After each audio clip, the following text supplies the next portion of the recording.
अमरावती जिल्ह्यात सर्वात मोठी नगरपालिका म्हणून अचलपूर नगरपालिकेचं नाव घेतलं जात आहे. नव्हे तर ती आहेच. ही अचलपूर नगरपालिका अवर्गीय नगरपालिका सर्वाधिक चर्चेत असते. राजकीय दृष्ट्या संवेदनशील म्हणता येणार नाही, पण राजकीय दृष्ट्या तेवढीच मोठ्या प्रमाणात चर्चेत असते. इथला प्रत्येक व्यवहार असो, कुठलीही गोष्ट असो, पण असो यावेळेस आता रुपाली अभय मातमे यांनी खऱ्या अर्थानं विजय मिळवलेला आहे. नगराध्यक्ष त्या झालेल्या आहेत.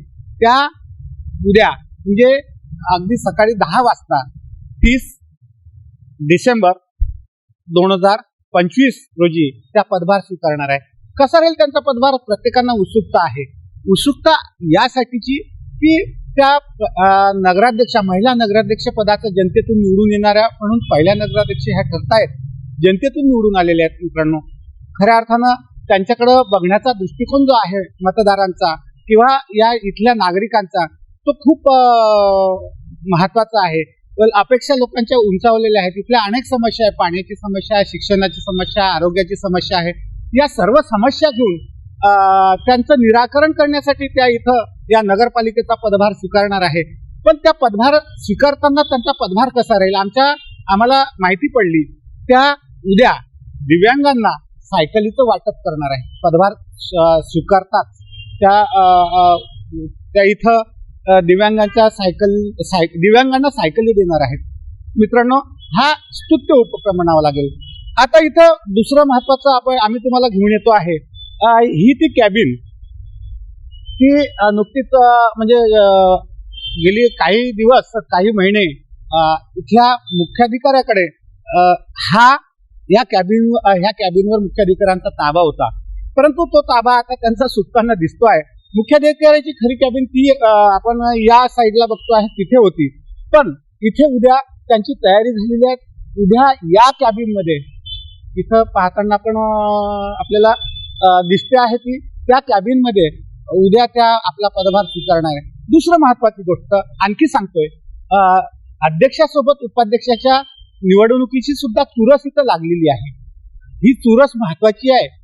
खूप मोठ्या पडद्यामागे घडामोडी झाल्या होत्या. आम्ही मागच्या बातमीत तुम्हाला सांगितलं होतं.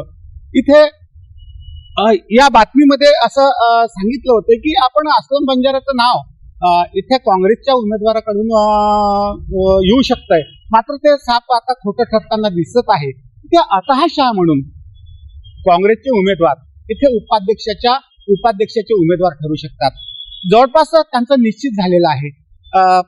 काँग्रेस 15, MIM, आणखी काही अपक्ष त्यांना मिळालेले आहेत. असे 23 जे उमेदवार आहेत, सदस्य आहेत, ते आता शाहांना मदत करताना दिसत आहेत.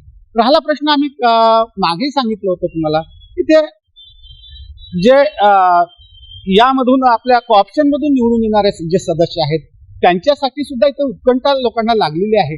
ती उत्कंठा आता लगेच जो निवडणुकीचा प्रोग्राम आहे तो प्रोग्राम जसा लागेल ती उत्कंठा इथं लगेच संपणार आहे. मात्र चर्चा होते इथं घोडे बाजाराची, परंतु ती अगदी खोटी ठरताना आम्हाला दिसत आहे. त्याचं कारण आहे निवडणूक म्हटलं की या गोष्टी असतातच.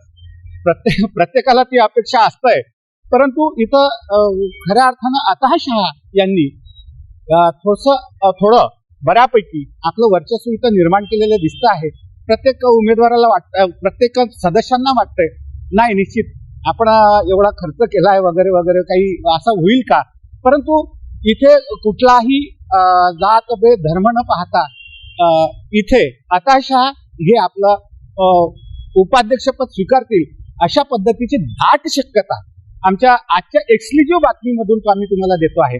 आता उद्याला नगरपालिकेने चांगल्या पद्धतीनं तयारी केलेली दिसते आहे. उद्या सकाळी 10 वाजता रुपाली अभय मातमे यांच्या डोक्यावर हा प्रथम नागरिक, या शहराचा प्रथम नागरिक म्हणून आणि नगराध्यक्ष पदाचा शिरपेचा जो आहे, जो मुकुट आहे, त्यांच्या डोक्यावर बसणार आहे. निश्चित त्यांच्याकडून अपेक्षा आपण मगाशी बोललोय, त्यांच्याकडून अपेक्षा भरपूर आहे जनतेला. विकासात्मक बाबतीत सुद्धा आहे, इतर बाबतीत सुद्धा आहे.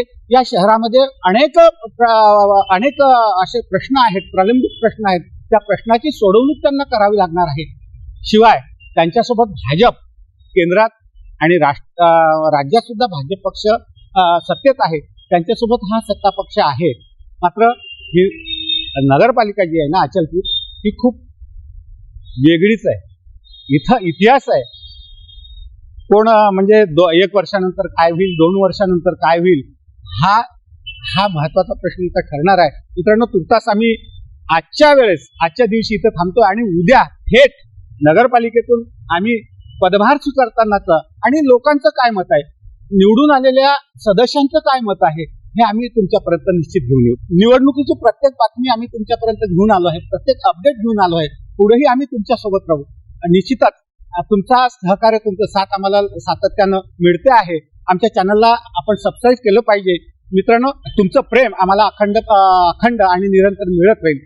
पंकज साबूसह ललित कांबळे, विदर्भ न्यूज, परतवाडा.